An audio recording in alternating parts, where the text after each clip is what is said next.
So పోర్కలం అంటే మళ్ళీ వాళ్ళతో తీసే బదులు తెలుగులో అటెంప్ట్ చేద్దామని ఎందుకు అనిపించలేదు పోర్కలంని? అంటే నా దగ్గర 40 స్క్రిప్ట్స్ ఉన్నాయి సార్. నా పోర్కల్ ఒక్క స్క్రిప్ట్ మీద నేను బాగుండలే. ఈ జర్నీ అంతా అయ్యాక నాకు ఇంక స్టార్లతో చేయబుద్ది కదా. పోర్కలం సినిమా తర్వాత కేఎస్ రామారావు గారు వచ్చారు నా కోసం, చెన్నైకి వచ్చారు. వచ్చి నాకు ఫోన్ చేసి నన్ను కలిసి, నీ సినిమా చూసానమ్మా, నాకు బాగా నచ్చింది, నువ్వు తెలుగులో రామ్ చరణ్ పెట్టి చేద్దాం, రామ్ చరణ్ ఆరెంజ్ షూటింగ్ జరుగుతుంది, నేను ఆస్ట్రేలియా వెళ్తున్నాను, ఆయన బర్త్డే ఉంది, నేను వెళ్ళినప్పుడు నీ DVD ఇస్తాను, నేను సినిమా చేద్దామంటే, సార్ కావాలంటే మీ అబ్బాయితో చేస్తాను, మీ అబ్బాయిని కూడా అప్రోచ్ అయ్యాను నేను, ఒకసారి అడగండి, మీ అబ్బాయితో చేస్తాను కానీ స్టార్లతో వద్దు సార్, నేను ఆల్రెడీ ఎక్స్పీరియన్స్ అయ్యాను, నేను అనుకున్న సినిమా చేయలేను, నేను అనుకున్న సినిమా నేను చేయలేకపోతే నాకు నిద్ర పట్టదు నైట్. ఆ రోజు నేను అనుకున్న ఫ్రేమ్ కొంచెం అటు కదిలినా కూడా నాకు నిద్ర పట్టదు. అది వర్కౌట్ అవ్వదు సార్, నా అలాంటి వాడికి స్టార్స్ వర్కౌట్ అవ్వదు, అన్లెస్ నేను ప్రూవ్ చేసుకుంటే తప్ప ఆ రెస్పెక్ట్తో వాళ్ళు వస్తారేమో కానీ నా వర్కౌట్ అవ్వదు సార్. విజయవాహిని బ్యానర్, విజయవాహిని వాళ్ళే ఆయన కూడా పిలిచారు, వెంకటరామరెడ్డి గారు, నాగిరెడ్డి గారు అబ్బాయి, ఆయన కూడా పిలిచి అజిత్తో చేద్దామమ్మా అన్నారు. అదే చెప్పాను, సేమ్ ఆన్సర్ చెప్పాను. కొత్త వాళ్ళతో చేద్దాం అనుకున్నా సార్, కొత్త వాళ్ళతో చేద్దాం, కొత్త వాళ్ళు 2 crores బడ్జెట్ సార్ అని చెప్పాను. అప్పుడు కొత్త వాళ్ళ చేద్దామని ఆయన ఆలోచిస్తానమ్మా, నాకు ఇంట్రెస్ట్ ఉంది చేయాలని, నీతో ఆలోచిస్తాను. కేఎస్ రామారావు గారు నాకు చెప్పింది ఏంటంటే, నువ్వు ఇలాగే ఉండు సరోజ్, ఇలాగే ఉండు, డబ్బు అనేది ఒక వ్యసనం, దాన్ని వెనకబడొద్దు, నువ్వు ఇలాగే ఉండు, ఎప్పటికైనా వస్తుంది నీకు సక్సెస్ అని ఇన్స్పైర్ చేశారు నాకు. సో అది కూడా ఒక one of the strong reasons, నాకు ఎక్కడ డౌన్ అవ్వాల, చాలా ఇన్స్పిరేషన్ నాకు. పోర్కలం రిజల్ట్ తర్వాత కూడా చాలామంది నన్ను ఇన్స్పైర్ చేశారు, నన్నుగా ఉండమని ఇన్స్పైర్ చేశారు. ఓకే, అది నాకు ప్లస్ అయింది ఆ విధంగా. నాకు ఇంకోటి నీలో బాగా నచ్చింది ఏంటంటే, ఈ సినిమాకి ఏది ఇప్పుడు తీస్తున్న సూర్యాస్తమయం సినిమాకి మంచి ఆఫర్సే వచ్చాయి. యాక్చువల్ నెట్ఫ్లిక్స్ ఒరిజినల్ రిలీజ్ చేద్దామని ఆఫర్స్ కూడా వచ్చాయని విన్నాను. అమెజాన్ నెట్ఫ్లిక్స్ ఒరిజినల్ ఏది మంచి, దీనికి 4 times బడ్జెట్ ఇచ్చిన అయినా కూడా ఎందుకు బెండ్ కాలేదు? అంటే ఒరిజినల్స్, నెట్ఫ్లిక్స్ ఒరిజినల్ అంటే నేను సినిమా తీసింది రీజనల్ ఆడియన్స్ కోసం. జనాలు ఇప్పుడు నేను ఆర్టీసీ క్రాస్ రోడ్స్లో సినిమాలు చూసి వచ్చానండి. చిన్నప్పటి నుంచి చిరంజీవి సినిమాలు చూసి, పవన్ కళ్యాణ్ సినిమాలు చూసి, అందరు వెంకటేష్, నాగార్జున, ప్రతి స్టార్ యాక్టర్స్ మూవీస్ చూసి వచ్చాను. వాళ్ళందరినీ ఐడలైజ్ చేసుకున్నాను. ఒక్కొక్కరి దాంట్లో ఒక్కొక్క పాయింట్ తీసుకుని నేను ఎదిగాను. యాక్టర్స్ కానీ, డైరెక్టర్స్ కానీ, ఫిల్మ్ మేకర్స్, సినిమాటోగ్రాఫర్స్, మ్యూజిషియన్స్ అందరు. థియేటర్ ఎన్వైర్న్మెంట్ నాకు బాగా ఇష్టం. థియేటర్లో నా సినిమా నేను చూసుకోవాలని ఉంటుంది ఎప్పుడు. ఓకే, సో ఇప్పుడు ఇంకా నెట్ఫ్లిక్స్ కానీ, అమెజాన్ కానీ ఇంకా అంత వైరల్ అవ్వలేదని నా ఫీలింగ్. రీజనల్ సినిమాకి అట్లీస్ట్ రూరల్లో వెళ్ళిపోదు, ఇంకా రూరల్లో ఎక్కువ వెళ్ళలేదు. ప్లస్ చాలామంది నెట్ఫ్లిక్స్ అకౌంట్ సిటీలోనే లేదు. కానీ ఫస్ట్ ఒక బూస్టప్ లాంటిది అయితే వస్తుంది కదా, నెట్ఫ్లిక్స్లో రిలీజ్ అయింది, ఒక సఫిషియెంట్ మనీ వచ్చింది, తర్వాత నెక్స్ట్ ఈ సినిమా అనేది మనం మళ్ళీ తర్వాత ఇంకోటి ఏదైనా మంచి సినిమా చూపించవచ్చు జనాలకి అనేది ఒకటి రావాలి కదా, ఒక కాన్ఫిడెన్స్ అయితే వస్తుంది కదా. కాన్ఫిడెన్స్ కోసం నేను కాన్ఫిడెన్స్ ఎవరో ఇస్తే వచ్చేది కాదు, నా కాన్ఫిడెన్స్ ఆల్రెడీ ఉంది.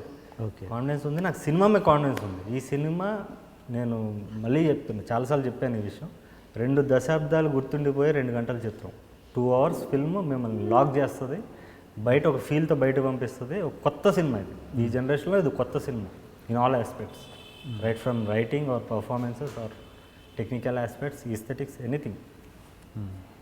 ఓకే, ఇంతకుముందు సురేష్ బాబు గారి టాపిక్ వచ్చింది, ఆయనతో రిలేషన్ కరెక్ట్గా ఇంకా చెప్పలేదు. ఓకే, అదేంటది? ఆయనతో ఒక స్ట్రాంగ్ బాండింగ్ ఉంది తెలుగు ఇండస్ట్రీలో, ఆయన ఒక్కరి పేరే చెప్తుంటారు మీరు. అంటే నాకు ఎంఆర్ బేగ్ నా ఐడల్.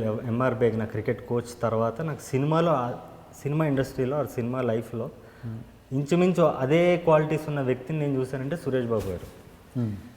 సురేష్ బాబు గారితో మీటింగ్, బుజ్జి గారు చెప్పినప్పుడు రేపు మీటింగ్ ఉంది, Suresh Babu king maker of ఇండస్ట్రీని కలుస్తున్నావు, నువ్వు ప్రిపేర్ అవ్వ కథ చెప్పడానికంటే. నేను అప్పటి వరకు నేను బరిస్తాల్లో లేకపోతే సిసిడి కాఫీ షాపుల్లో ఈ వానబీ ప్రొడ్యూసర్స్తో ఎక్కువ తిరిగేవాడిని. అంటే గ్రేడ్ సినిమా ప్రొడ్యూస్ చేసిన వాళ్ళందరూ ఊరికే నలుగురిని కూర్చోబెట్టుకుని ఇలా మాట్లాడేవాళ్ళు. వాళ్ళతో తిరిగితే వచ్చిరాని ఇంగ్లీష్లో మాట్లాడడం, ఇప్పుడే నేను డాడీ యాక్చువల్లీ నన్ను ఇట్లా మాట్లాడేవాళ్ళు, ఇట్లా మాట్లాడలేము మనం కూడా అని చెప్పి, ఆ డాడీ యాక్చువల్లీ అని నేను కూడా మాట్లాడేటండి.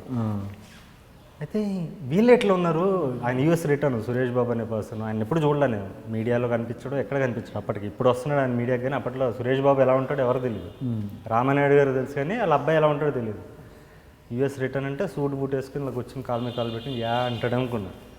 నైట్ మొత్తం ఇంగ్లీష్లో ప్రాక్టీస్ చేశాను, కథను ఇంగ్లీష్లో మధ్యలో కొంచెం గ్రామటికల్లీ ప్రాబ్లం రాకుండా ఇంటర్నెట్లో చూసుకొని ఏ వర్డ్స్ కొత్త వర్డ్స్ ఏం వాడాలి అని చెప్పి ఆ వర్డ్స్ అన్నీ నేను తీసుకొని నేను ప్రాక్టీస్ చేసి వెళ్ళి చూస్తే చాలా సింపుల్గా ఉన్నాడు ఆయన. మామూలు ఫార్మల్ షర్ట్ వేసుకుని చాలా సింపుల్ రాజా ఏం పేరు నీ పేరు నేను ఇంత సింపుల్గా ఉన్నాను నాకు అర్థం కాలేదు.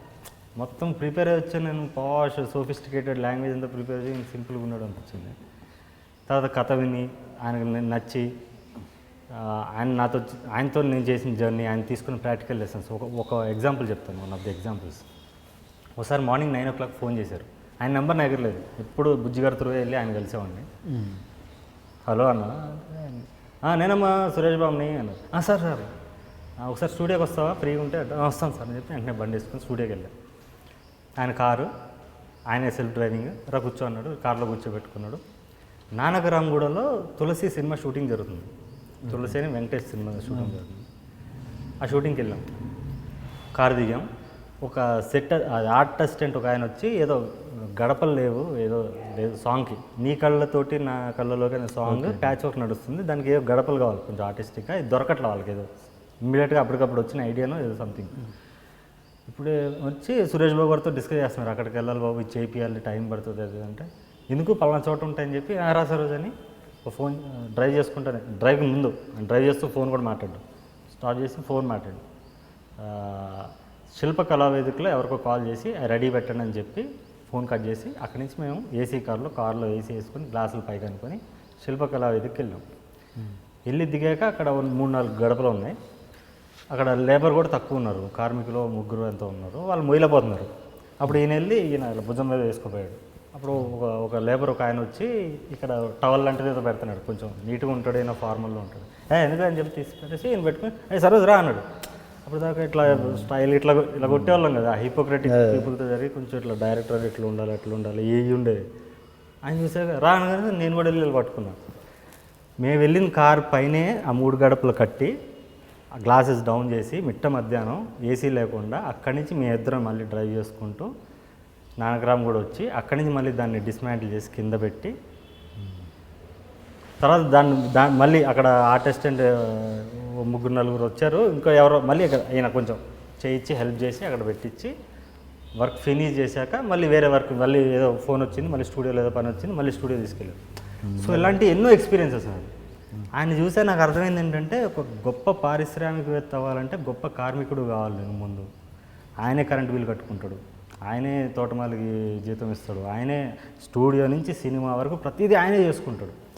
ఆయన చూసాక నేను చాలా ఇన్స్పైర్ అయ్యాను. ఈరోజు నేను 11 క్రాఫ్ట్ చేశానంటే నాకు నథింగ్, చాలా చిన్నది అనిపిస్తుంది ఆయన ముందు. ఆయన రోజుకి ఎన్నో మల్టిపుల్ క్రాఫ్ట్ చేస్తుంటాడు. ఆయన డైలీ లైఫ్ అది. మార్నింగ్ టు ఈవినింగ్ ఆయనతో ఒకసారి ట్రావెల్ అయితే 24 hours మనిషి ట్రావెల్ అయితే చాలా నేర్చుకోవచ్చు ఆయన గారి నుంచి. ఇంకో సురేష్ బాబు గారిలో ఇంకోటి ఏంటంటే సార్, ఆయన కథకు వాల్యూ ఇచ్చేవాడు ఎప్పుడు, ప్లస్ డిక్టేట్ చేసేవారు కాదు ఆయన.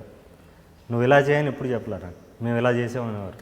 ఇప్పుడు ఈరోజు వరకు కూడా ఈ సీన్ ఎలా చేయని చెప్పరు. కథ మీద కూర్చున్నాం 30-40 సార్లు కూర్చుని ఉంటాం మేము కథ మీద. ఎప్పుడు కూర్చున్నా కూడా నిద్రే, మళ్ళీ 1-to-1 ఎవరు ఉండరు. మేము ఆ సీన్ మేము బొబ్బిలి రాజులో ఎలా చేసామమ్మా, ఎలా చేసాం ఒక సీను, ఈ సినిమాలో ప్రేమించుకున్నారు వాళ్ళు ఎలా చేసాం అని చెప్పేవాళ్ళు, కానీ నువ్వు ఇలా చేయి అలా చేయని డిక్టేట్ చేయరు. ఇంకోటి యాక్టర్ నువ్వు పక్కన పెట్టించేయండి వాళ్ళు, నీకు ఎవరు కావాలి, చిరంజీవి కావాలా, పవన్ కళ్యాణ్ కావాలా, నువ్వు కథ బాగా చేయి, నేను తీసుకొస్తాను, కథ బాగా చేయను వాళ్ళు. సో ఆయన ఎప్పుడు స్క్రిప్ట్ని నమ్ముతారు, స్క్రిప్ట్ని ఎక్కువ గౌరవిస్తారు. తర్వాత డైరెక్టర్ని నమ్ముతారు, డైరెక్టర్కి ఎక్కువ గౌరవిస్తారు. యాక్టర్ అనే పర్సన్ ఒక అంబాసిడరో లేకపోతే ఒక క్యాంపెయినింగ్కి అవసరమైన పర్సన్ లాగా ట్రీట్ చేస్తారు, కానీ ఆయనే సినిమా అని చెప్పి ఎప్పుడు ఆయన భావించరు. సో సినిమాని అట్మోస్ట్ రెస్పెక్ట్ చేసే పర్సన్ అండ్ సినిమా సైన్స్ బాగా తెలిసిన వ్యక్తి కూడా నాకు తెలిసి సురేష్ బాబు గారు, నేను చూసిన వాళ్ళు. ఎగ్జాక్ట్లీ. సో ఆ విషయంలో నేను ఎంఆర్ బేగ్ తర్వాత నేను కనెక్ట్ అయింది సురేష్ బాబు గారికి యాజ్ ఎ పర్సన్. కరెక్ట్. చూసారా ఈ సినిమా, ఆయన సూర్యాస్తమయం సినిమా చూసారా? సినిమా మొత్తం చూసారు. ఏంటి ఆయన ఒపీనియన్? అదే ఆయన డిఫరెంట్. ఆయన చెప్పేది కూడా నేను యాజ్ ఏ ఒక గురువుకి ఒక శిష్యుడు చూపించినట్టు చూపించాను, ఒక స్టూడెంట్ టీచర్ చూపించినట్టే. నాకు ఆయన ప్రోగ్రెస్ కార్డ్ కావాలి. నేను ప్రౌడ్గా ఫీల్ అయ్యే సినిమా తీసినప్పుడే ఆయన కలుద్దాం అనుకున్నాను. 10 years కలవాలి ఆయన్ని. 10 years తర్వాత నేను వచ్చి కలిసి ఆయన సినిమా చూపించాను. నా కోసం ఆయన వచ్చి ఒక్కడే చూశాడు. ఆయన నాకు చెప్పకుండా చెప్పలేదు, నువ్వు థియేటర్లో ఇచ్చేసి వెళ్ళమ్మా అన్నాడు. ఇచ్చాక సడన్గా ఆయన టైం కుదరగానే వచ్చి మొత్తం సినిమా చూశాడు. చూసి మాట్లాడారు, నాకు ఫోన్ చేసి మాట్లాడారు, ఒక 10 minutes మాట్లాడారు. చాలా మాట్లాడారు, చాలా చెప్పారు. నచ్చింది. నాకు అర్థమైంది ఏంటంటే ఆయన బాహుబలికి కూడా వంకలు చెప్తారు. ఎందుకంటే తెలుగు సినిమా స్టాండర్డ్స్ ఎప్పుడు నెక్స్ట్ లెవెల్ ఉండాలని ఆలోచించే వ్యక్తి ఆయన. అదే సో ఆయనకి ఏది కూడా ఓపెన్గా అప్రిషియేట్ చేయరు, బట్ ఇండైరెక్ట్లీ అప్రిషియేటెడ్. అండ్ మా ట్రైలర్ లాంచ్ పిలిస్తే వచ్చాడు, వచ్చి ఆయన మాట్లాడాడు. మీరు అది కూడా చూడొచ్చు. ఓకే.